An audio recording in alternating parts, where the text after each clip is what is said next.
가스펠 프로젝트 여섯 번째 우리 말씀을 우리가 잘 또 묵상하며 살펴보기를 원합니다.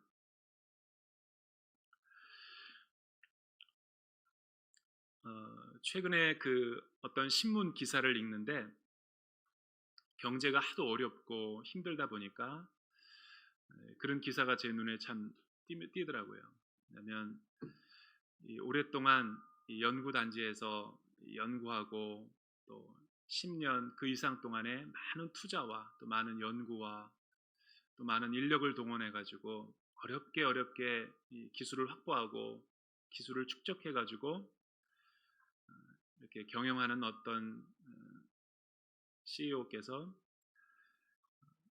이렇게 많은 사람들이 특별히 치열한 무한 신자유주의 경쟁주의다 보니까 이 헤드헌터들이 인력을 자꾸만 빼가는, 심지어는 산업기술뿐만 아니라 국가의 경쟁력까지 잃어버리게 만드는 치명적인 이런 산업 스파이들이 너무나 많아가지고 이 몸살을 앓고 있다라는 그런 고충의 이야기를 기사를 한번 본 적이 있어요. 특별히 밑에서 추격해오는 우리 산업의 근간의 기술들을 확보하기 위해서 우리 중국이라든가 타 국가에서 거액의 평생 멀어도 볼 수 없는 그런 거액의 돈을 인센티브를 제시하면서 현혹하고 있는 일이 우리 산업 현장의 모습이다라는 안타까운 이야기를 들었습니다.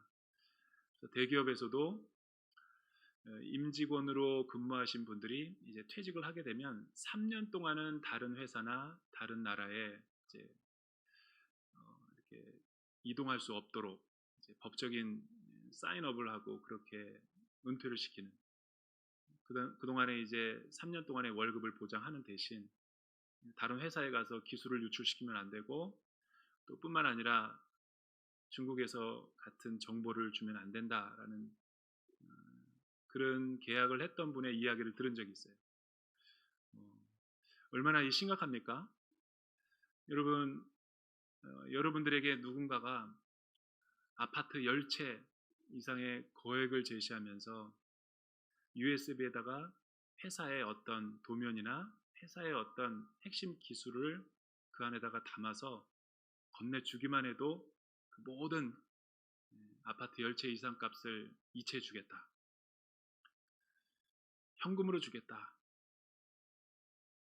우리는 다 거기에서 자유로울 것 같지만 사실은 우리 자신도 모르죠.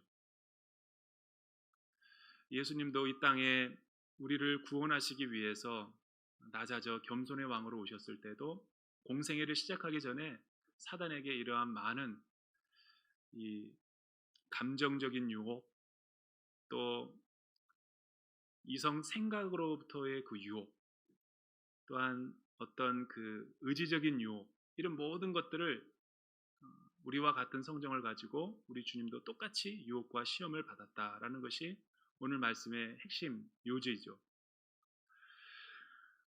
오늘 말씀에 보면은 우리 주님이 지난주에 세례를 받으시고 다시 광야로 성령에 이끌리시어 가셨을 때 사단의 유혹과 시험을 받게 되셨다. 근데 이 마가복음이라든가 누가복음에 보면 조금 헬라어가 더 강력한 용어로 기록이 되어 있어요. ekbal론이라는 것은 발로 차다, 끌고 가다. 그러니까 강제로 예수님을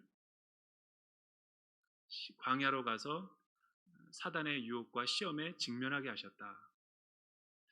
이 말을 서로 상충되는 것 같지만 사실은 자세히 우리가 이 본문과 또 여러 가지 성경에 비추어서 해석을 해보면 이 말은 이렇게 해석을 할 수가 있을 거예요. 하나님이 저와 여러분들이 유혹과 시험을 받으실 때, 또 우리 주님이 시험을 받으실 때 성육신을 가지고 이 땅 가운데 오셨을 때 시험 가운데 홀로 내버려 두지 아니하시고 하나님이 같이 함께 하시며 유혹과 시험을 이길 수 있는 능력을 주셨다. 그렇다면 왜 예수님은 이렇게 하나님의 아들로서 이런 모든 사랑과 같은 똑같은 유혹과 시험을 받으셔야만 됐을까? 그것은 구원받은 이후에 우리 그리스도인의 삶이 받아야 되고 경험해야 되는 모든 구원 이후의 삶을 우리 주님께서 먼저 이거를 경험하시고 또 승리하신 뒤에 우리에게 믿음의 발자취를 쫓아오게 하시기 위해서 이런 광야의 유혹과 시험을 받으셨다라는 거죠. 그러면 구체적으로 광야에서 우리 주님은 어떻게 참을 수 없는 사탄의 유혹과 시험들을 극복하셨는가? 세 가지로 한번 살펴보기를 원합니다. 먼저 1절에서부터 4절에 있는 말씀을 보면 예수님은 인격적인 시험을 유혹을 다 받으셨죠. 첫째는 가장 연약한 본능적이고 이 육체적이고 감정적인 시험을 먼저 받으셨죠. 그러나 우리 주님은 위기 가운데서도 이 모든 육체적인 시험 가운데 감정적인 시험 가운데서도 자신이 누구인가 정체성을 정확하게 하심으로 이 위기를 지혜롭게 극복하셨다라고 마태는 증언합니다. 한번 1절에서부터 4절 우리 같이 한번 읽어볼까요? 시작. 그 후 예수께서 성령에게 이끌려 광야로 가셔서 마귀에게 시험을 받으셨습니다. 40일 밤낮을 금식하신 후에 예수께서 배가 고프셨습니다. 시험하는 자가 예수께 다가와 말했습니다. 당신이 하나님의 아들이라면 이 돌들에게 빵이 되라고 해보시오. 예수께서 대답하셨습니다. 성경에 기록됐다. 사람이 빵으로만 사는 것이 아니라 하나님의 입에서 나오는 모든 말씀으로 산다. 예수님은 40일 40주야로 아무것도 먹지 못해서 기진맥진하고 탈진돼 있고 완전히 그 허기가 진 상태였죠. 그런데 이때를 놓치지 않고 사탄은 찾아와서 배고픈 자가 가장 넘어지기가 쉬운 이 본능적인 욕구를 이용해 가지고 유혹과 시험을 했다라는 거예요. 내가 만일 하나님의 아들이라면 이 돌들에게 빵이 되라고 한번 해보라. 우리가 보기에는 별 큰 시험이 아닌 것 같지만 예수님에게는 정체성을 흔들어 놓는 시험이었죠. 왜냐하면 이 말씀을 보면 우리 주님은 하나님의 아들이었음에도 불구하고 인간의 몸을 입고 우리의 죄를 담당하기 위해서 이 땅 가운데 오신 인성의 나사렛 예수시며 또 신성을 입으신 그리스도 예수이시기도 한데 너가 만약 참된 하나님의 신성의 아들이라면 매직을 사용해 보아라. 기적과 표적과 능력을 나타내서 하나님의 신성의 아들이라는 것을 증명해 보아라 라고 유혹했던 거죠. 우리에게는 유혹이 아니에요. 그러나 예수님에게는 메시아로서 큰 유혹이죠. 그것은 마치 십자가에 달리신 예수님이 너가 하나님의 아들이라고 그러면서 그렇게 비참하게 고난받고 죽다니, 너가 자칭 하나님의 아들이라면 그 십자가의 못을 떼고 아래로 내려와 봐라. 로마 군병들과 수많은 이방인들이 예수님을 욕보이고 조롱하고 침을 뱉고 가시면류관을 써서 조롱했던 것을 기억하죠. 근데 우리 주님은 내려오지 않으셨어요. 할 수 없어서가 아니라 할 수 있음에도 불구하고 권력을 운운하지 않으신 거죠. 왜 그러면 우리 주님은 매직을 사용하지 않으셨을까? 그 이유는 간단해요. 우리를 너무나 사랑하시기 때문에 만약에 인간의 고통과 우리의 죄와 유혹의 시험의 아픔을 담당할 수 없는 느낌을 가질 수 없는 분이라면 그는 영적인 분이기신 하나 우리가 친밀하게 교제하고 사랑을 나눌 수 있는 사랑의 하나님은 아니라는 거예요. 편한 것만 골라서 하고 또 고통과 위기를 감내하지 못한다면 우리 인간의 아픔과 슬픔을 이해할 수 없는 메시아로 전락할 수 있게 되는 거죠. 그러니까 이거는 메시아의 정체성을 흔들어 놓는 거예요. 그래서 우리 주님은 이 유혹을 어떻게 물리쳤냐면 성경 말씀으로 영적인 우선순위를 선택해서 피하셨다라는 거죠. 사람이 빵으로만 사는 것이 아니다. 하나님의 입에서 나오는 모든 말씀으로 사는 것이다.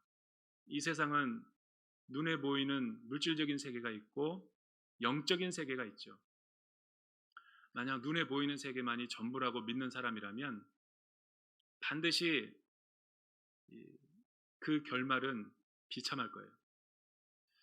왜냐하면 이 눈에 보이는 세계뿐만이 아니라 하나님은 영원한 세계, 보이지 않는 믿음의 세계를 창조하신 만왕의 왕이시기 때문에 그런 거죠. 그래서 이 보이는 세계와 보이지 않는 세계를 균형 있게 살아가는 것이 중요한데 우리 주님은 세상 사람들과 달리 보이지 않는 영원한 세계를 바라보면서 이 보이는 세계를 비범하게 사셨던 분이라는 거죠. 우리도 그러한 그리스도인의 삶이 필요한 거예요. 왜 오늘 많은 사람들이 눈에 보이고 육체의 정욕과 안목의 정욕과 이생의 자랑들을 본능적인 것들을 추구하면서 살다가 패가망신합니까? 그것은 눈에 보이는 세계가 다 전부라고 믿고 쫓아가다가 그렇게 되는 거예요. 그런데 하나님은 또 예수 그리스도는 눈에 보이는 빵의 세계만 있는 것이 아니라 하나님의 말씀으로 지어진 창조의 세계가 있다라는 것을 믿고 이 세상을 지혜롭게 사셨던 분이라는 거예요. 두 번째, 어떻게 예수님은 이 유혹과 시험에서 지혜롭게 극복할 수 있었는가? 예수님은 위기 속에서 사탄의 유혹을 말씀으로 물리치셨다라는 거예요. 여러분 5절에서부터 7절에 있는 말씀을 한번 같이 읽어볼까요? 시작. 그러나 마귀는 예수를 거룩한 성으로 데리고 가서 성전 꼭대기에 세웠습니다. 마귀가 말했습니다. 당신이 하나님의 아들이라면 뛰어내려 보시오. 성경에 기록됐소. 하나님이 너를 위해 천사들에게 명령하실 것이다. 그러면 천사들이 손으로 너를 붙잡아 내 발이 돌에 부딪히지 않도록 할 것이다. 예수께서 마귀에게 대답하셨습니다. 성경에 또 기록됐다. 주 내 하나님을 시험하지 말라. 우리는 예수님의 그 두 번째 시험에서 놀라움을 감출 수가 없는 충격적인 장면을 지금 보고 있는 거예요. 어떤 장면이냐면 마귀도 성경을 인용한다라는 거예요. 우리 영적인 싸움에서 이거를 간과하는 분들이 되게 많아요. 여러분, 마귀도 하나님이 하나님 되심을 알고 웃고 떠든다라는 실체라는 거. 그런데 사단이 예수님이 물질적인 시험, 본능적인 시험, 감정적인 시험에 넘어가지 않자 조금 더 고차원적으로 들어가죠. 그것은 지성과 사상의 영역으로 들어가서 예수님을 유혹하고 시험하는 거예요. 특히 오늘 현대인들이 가장 취약한 부분이 바로 이 마음의 영역이죠. 여러분, 오늘날 현대인들이 가장 많은 영적인 공격을 받는 전쟁터가 마음과 생각의 영역이에요. 그런데 사단이 어떻게 유혹을 했냐면 성전 꼭대기를 데려가더니 여기서 뛰어내려 보아라. 그러면 하나님이 천사들을 명령해서 시편 91편에 나와 있는 것처럼 자신의 자녀를 다치지 않게 받아줄 거다. 이 말을 보면 뭐가 잘못됐는지 모를 만큼 우리는 해석의 신중함을 요구하고 있죠. 그 말씀을 해석하는 사람의, 사용하는 사람의 내면적인 동기가 중요하다는 거예요. 바리새인과 예수님들이 논쟁을 할 때 바리새인들도 하나님의 율법 말씀을 가지고 예수님 앞에 도전했죠. 그러나 말씀의 창시자이시고 말씀의 목적이신 예수님께서 로고스이신 분이 직접 그 말씀을 해석해 준 거예요. 그러니까 구약의 사람들은 하나님의 말씀에 대해서 잘 알고 있었지만 그 말씀을 해석할 수 있는 능력이 없어서 아전인수격으로 전체적인 것을 부분적으로만 보면서 자신이 전부 아는 것처럼 교만하게 자의적으로 해석한 거예요. 근데 오늘날 이런 사람들이 얼마나 많은지 몰라요. 대표적으로 신천지와 이단과 사이비와 여러분 하나님의 말씀을 모르면서 안다라고 생각하는 사람들이 이런 교만의 죄에 빠져 있는 거예요. 이단의 핵심은 무엇입니까? 성경 66절을 다 암송하면서 66권의 중심 사상을 다 알고 있다라고 착각하는 오만함이죠.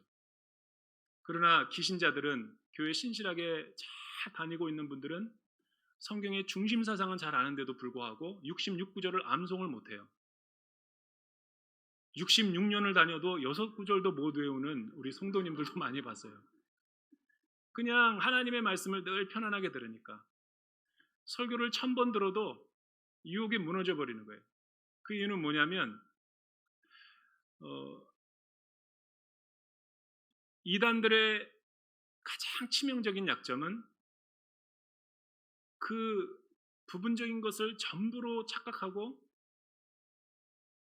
방종하게 행동한다라는 거죠. 그래서 신앙은 맹목적인 믿음으로 추구해서는 안 돼요. 정말로 이 하나님의 말씀이 그러한가 의심도 해보고 연구도 해보고 묵상도 해보면서 자기의 내면화를 시키는 작업이 굉장히 중요하다는 거예요. 큐티는 매우 좋은 거죠. 경건 생활에. 그러나 큐티의 위험성 또한 있어요. 성경은 통독을 안 하고 성경 공부는 안 하면서 큐티만 하면 수분 보지 못하고 나무만 보는 거죠. 나무만 보면서 자기가 모든 걸 안다라고 착각하는 것은 이단은 아니지만 이단성이 있는 거죠. 큐티는 주관적인 진리죠. 그래서 큐티 나눔을 할 때 공동체 순모임 안에서는 12명의 순원들과 함께 나눔을 하는 게 중요한 거예요. 나에게 주는 메시지니까 그것도 주관적인 진리지만 이 주관적인 진리는 반드시 객관적인 하나님의 진리의 말씀 앞에 비추어서 해석을 해야지 건강한 거예요. 기도하다가 하나님의 음성을 들었다 그러면서 교회의 권위를 무시하고 정통성을 무시하면서 기존의 교회들을 다 싸잡아서 구원을 받지 못하는 집단으로 매도하는 이단이야말로 정말 정통성이 없는 데죠. 왜냐하면 기독교와 교리는 그렇게 하루아침에 생긴 게 아니에요.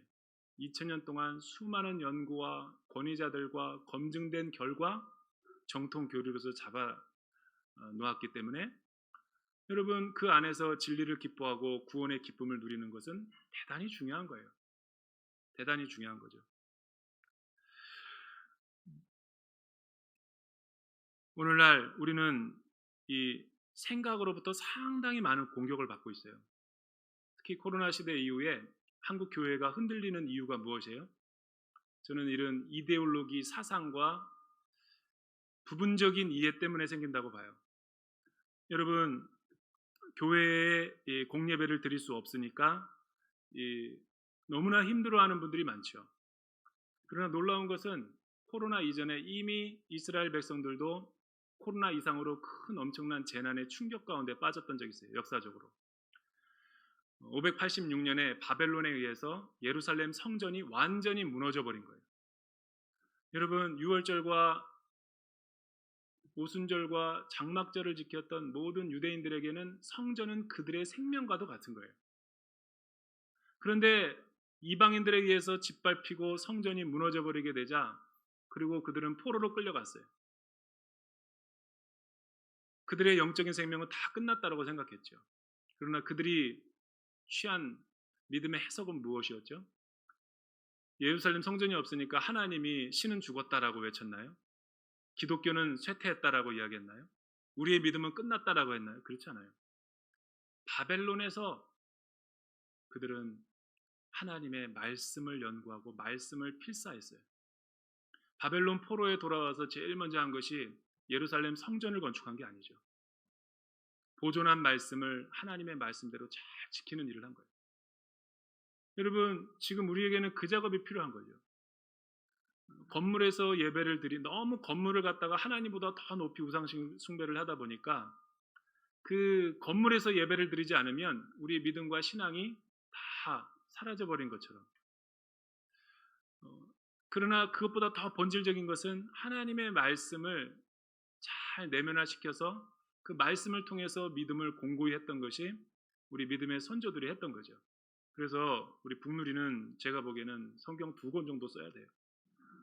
왜냐하면 믿음이 지금 이렇게 모이는 공동체가 없어요. 지금 대한민국 교회에 여러분들처럼 열정을 갖고 뭐 이렇게 개척교회를 하고 또 뭐 이렇게 열심히 한 건 지금 없어요.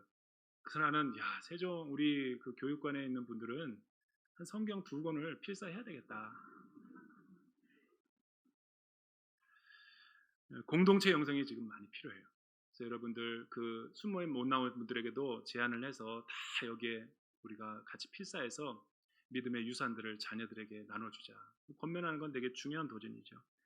예수님은 세 번째 이 두 번째 말씀에서 사단의 그 시편 91편의 잘못된 해석을 올바로 바로잡아줬죠. 신명기 6장 15절을 정확하게 절대적 우위성으로 이야기하면서 주 너희 하나님을 시험하지 말라고 그랬다. 그러니까 너의 성경의 근거는 잘못된 거다라고 반박했죠.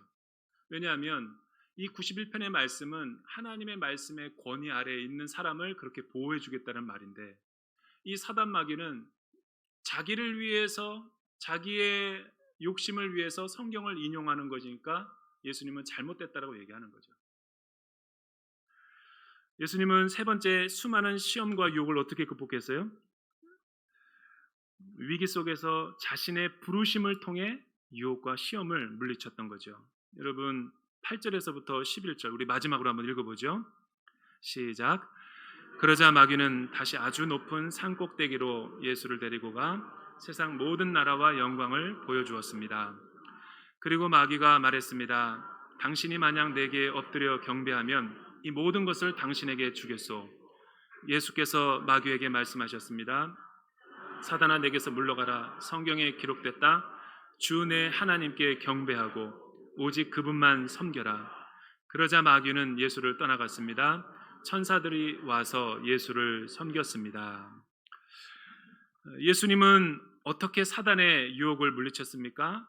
이 두 번째 시험에도 무너지지 않으니까 더 화려하고 더 사람들이 좋아하는 인기와 관심과 세상 천하의 영광과 또 그 사람들이 좋아하는 모습들을 보여주면서 모든 나라의 영광을 보여주면서 내가 나에게 엎드려 경배하면 절하면 이 모든 것을 너희에게 주겠다. 이 말을 환원하면 무슨 말이에요? 십자가를 지기 위해서 그렇게 고통스러운 가시밭길을 갈 필요가 있느냐? 적당히 해라. 타협하면서 쉽게 가라. 이 어렵고 힘든 시대에 굳이 영상 예배도 드려도 되는데 여기 예배당 예배 와서 드려야 되느냐? 그렇게 수고하지 않아도 된다. 여러분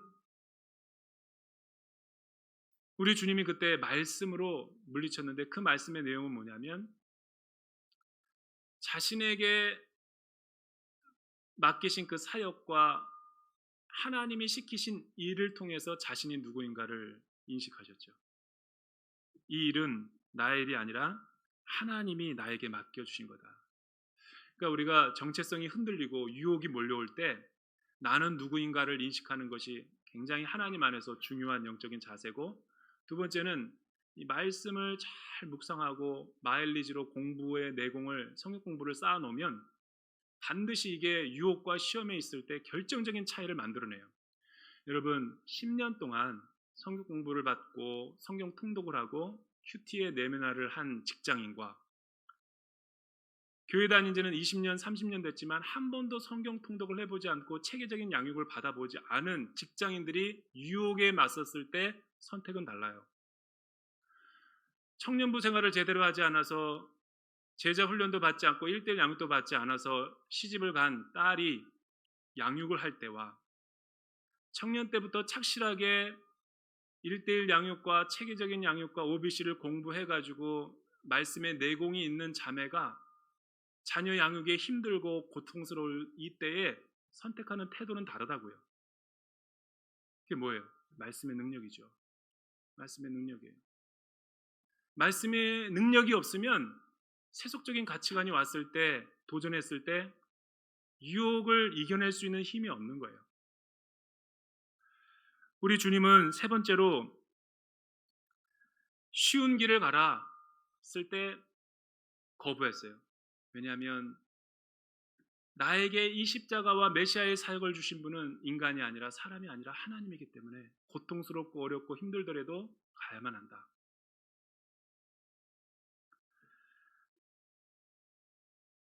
자신의 욕심이 아니라, 자신의 만족이 아니라 세상의 뜻보다 하나님의 영광스러운 그 데스티니, 목표와 목적을 더 우선순위에 뒀던 우리 주님은 이 모든 시험과 유혹에서 넉넉히 이겼죠. 그래서 저와 여러분들을 위해서 십자가의 죄를 대속하신 메시아의 영광을 받았다는 거예요. 오늘의 교회 예전에 세계적인 학자죠. 리차드 포스터가 개신교 영성을 거의 대표하는 영성가인데 그가 온누리 교회에 와서 한번 강사를 했던 적이 있어요. 근데 제가 너무 그걸 흥미롭게 들었는데 그분이 그때 사회자로 하여금 이런 질문을 받았어요. 유명한 베스트셀러죠. 돈, 성, 권력이라는 책을 지금도 고전적인 책인데 그 책에서 이런 질문을 받아요. 목사님이 지금 현재 유혹과 시험 당하고 있는 그 셋 중에 가장 큰 것이 뭡니까?